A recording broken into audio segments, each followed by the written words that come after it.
Internet part 3 or part 1 of a 1 week supplement first aid kit. What would it look like? So this is part of a video that I've been doing on my rollout bag, and this is the first aid kit part with it. But it's not just first aid, because it's self-reliance, so it's made for 1 week. My bags are made that way, is that I got a 72, 1 week, and 2 months. That's kind of the bags that I have. A lot of people bug out and stuff and everything, but the problem with bug out is like, how long are you leaving? Like, I can bug out for 2 days, I can bug out for 1 week. And so I thought it's easier for me to have a number in my head to know what kind of supplement that I have, because a bug out, if you're just in the street trying to get to your home, which some people call a get home bag, well, you don't have the same medical need or the food needs that if you're leaving for 1 week somewhere else, which sometimes people call bug out bag. So I find it's easier for me like 1 week. So basically this is a 1 week kit. So the purpose of this is that I have the basic needs in my another kit, because how I'm going to carry is that I got a extra kit, which is part of the kit, and then I would add it on to what I usually carry in the wilderness. So in the wilderness, I did videos on that. I usually have, you know, the usual stuff for bleeding, anaphylaxis, the boo-boos and things like that. This is to supplement that, because in case that something went a little bit longer, I need to stay out longer. I cannot evacuate, because I am evacuating. so this is why, with a different philosophy, help is not coming to me, I'm going away from somewhere. So this is why this kit is more like longer stuff. So it's not like, you know, you should carry this all the time when you go hiking and things like that, but for example, it's more like an expedition type of philosophy with this.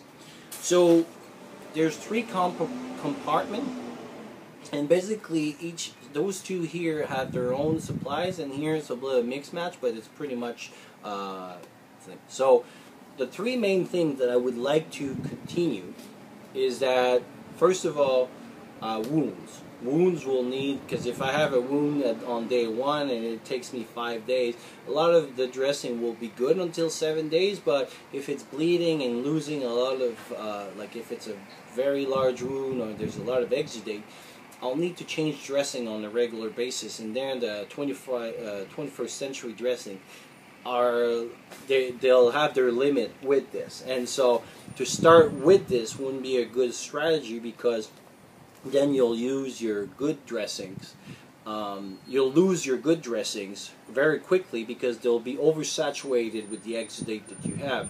And so, for example, when I burned my finger here, there was a lot of exudate for the first 3 days, which is normal. That's what the wound does, is just gets stuff out, and then after that it calms down. So you have something to pass those 3 days, but carrying it, for example, a lot of people will go for gauze. Well, please look at any kit that would have gauze that would fit in a pouch like this for 5 days. 2 dressings that change. Please find that, because I don't think you will find, because this has actually even more stuff than that. But you cannot find that. It would take way too much gauze just for 1 dressing. A gauze could be that thick. So twice, that's like this is day 1. Now multiply that by 5 days. It's too much. So what those dressing would do is that you would have to clean them to find a way to sterilize them. We'll talk about that soon. But basically, this is what it gives me. That's what it does over here. So first of all, I went with cleaning glove, the related stuff. The only issue that you have to be mindful with this is that if people have, because you can buy those at the dollar store, so that's the cheap way of going in, but they have latex in there. So anybody that has a latex allergy, most gloves that you buy from medical are latex free. But if somebody has a latex allergy, you have an issue because you cannot touch them with that. So you have to be careful with this. But another thing you could do, if if they have an latex allergy and that's all you have, basically you could put, for example, a plastic bag or something over your hand.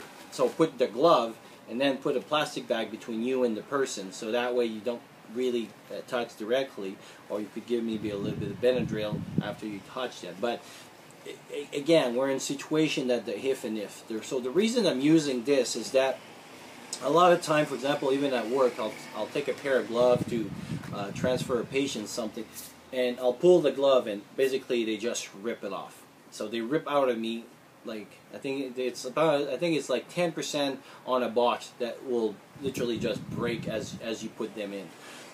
Well, if you have 5 pair of glove and 2 of those just rip it off when you're putting them, because you weren't lucky and you put 2 of the 10% that was in your box, well, now you're screwed. So the advantage of this is that the resistance, they won't break, and also now you can boil those because they're made for like high temperature and stuff. So that means you can sterilize them. So that means that if you have access to a boiled water or something like this, or even chlorines, I did a video on how to sterilize stuff. Now you can re-sterilize those gloves or clean them at least, and so that means in between people or between the same person, your glove can be clean. Versus you cannot really do that with the regular glove because they'll break out. But those are made for that. So so you can do that with those gloves. That's the purpose of those gloves. And then after that, when I went with is I got a little kind of elastic band. You can find that in different medical stores, or even like at your it's basically just elastic, and basically what you can do with this is drains. So you can look at videos for how to do a drains and wounds, and basically I could do just a small laceration, and then you put that in, and basically the wound can drain itself and self-heal that way. I'll put a video about explaining how to use those, and basically they're in a sterilized pocket, and it can re-sterilize with whatever I'll show you a little bit later. Then I got a sponge and did a video recently with the Urban Prepper talking about why having those things, and basically you can improvise dressings with that by sterilizing, cleaning, and everything. Honey, don't need to talk a little bit more about this. This is just a quick kit that I put together for massive bleeding, and so basically I can do a direct pressure. So it's a whole kit together, all compact and waterproof. A multi-tourniquet SWAT tee, so I can do multiple things with this. And again, don't forget that this is a supplement, so I have other kits like that have already other stuff. I put an extra Aquacel AG extra inside there. And then the main dressing is this. A big bag of cheesecloth. Well, cheesecloth is 100% cotton. This is white cheese cotton, and it costs almost nothing. Well, if you think what they used back in the days, they were using cotton, like and what gauze is nothing else that's cotton. Now it's more like synthetic stuff, but basically you can use this. Do I recommend this over 21st century? No, we did a good videos on that. But if I'm stuck in a place where I need to reuse dressing, I would use this before gauze because of that. See how much I have this? That's a lot of dressings, and I just cut that in 2 for whatever portion that I need, and I reuse them. So I put, like, for example, so basically the best way would be to separate in 3. So you have one dressing that is on the person right now. You have your other dressing ready for because usually you change dressing twice a day. If they're losing that much stuff, you're using twice a day. If not, if they're just oozing a little bit, and you would need just to change once a day, then 21st century dressing would probably do. But if you see so much stuff coming out, then that means that they need probably twice a day. So what you do is you have one on the person, one for the night, and then the third one is getting clean. So you can sterilize with UV light, chlorine, vapors, and things like that. So you can clean. So that's why by having 3, it's good. If you have 2, you can also clean the 2 while the other person is having the stuff. But it's better to have 3, so that way you're sure that you always have one that is ready. And so number 3 becomes the one that you use the next morning. And then number 1 is the one that you clean. And number 2, so you see what I mean, is that you always have like 2 dressings that are getting clean as you're going through your process. So so that's why I have this over here.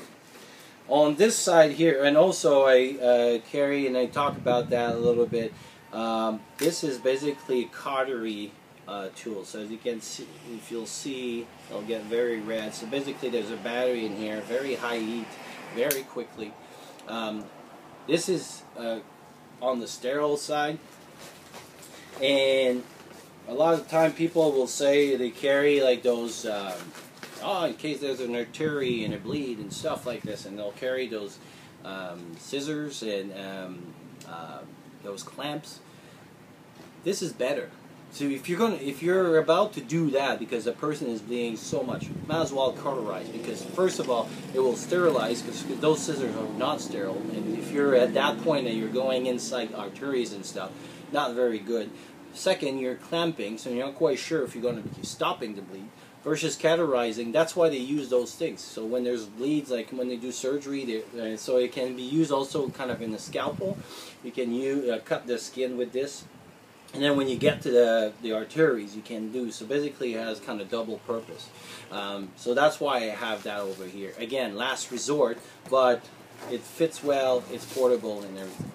So this pocket here, now this is for nutrition. So if I have someone that is like unconscious or not doing well with broken legs or something, or vomiting or having diarrhea, mostly vomiting, so that way I cannot hydrate them very well, because if I bring them water, they bring them very high. I can do congee with this. So basically it's rice, and basically it's the recipe is 2 portions of rice, which is this, and 12 portions of water. So basically if I have 12 cups of water with this and you boil it for 2 hours, you have this very porridge kind of thing, but it's great for stomach, and it's very nutritious, and usually people with nausea, they can even tolerate that stuff. If really they cannot tolerate at all anything or vomit it or stuff, this is a subcutaneous IV. So basically you go through the skin. It's much easier to do than start an IV. And also in an environment which is more dirty and things like that, I would feel more secure about this, because you don't have to be as sterile with this, because it's under the skin. At worst they'll get a cellulitis if they do, but you should be out of there by then. But if you get an infection inside your catheter because you couldn't find the vein, or you got it in the wrong way, we're talking about bacteremia, and now like there's no way you'll be able to treat that. So and so this is a syringe that you can inject stuff, and if they're very unconscious, then you can put, we talk about that in other videos, but basically you can put this to the stomach and it goes inside, and then now you can feed them through this. And this is a bag, so basically you can mix the congee in there, or put some other kind of nutriments and stuff, and basically you can feed them. So even if they're unconscious and you have to do different function, you can feed them through their bags, through their stomach, so it'll go straight to the stomach. We do that in the intensive care all the time with unconscious patients and stuff. So that's exactly the same bag that we use when we do that. Portable, very easy. I bought that at like a medical store and stuff. So that's what it made there. So we'll stop the video there. We'll do a part 2 about the bottom part, and I'll talk to you soon.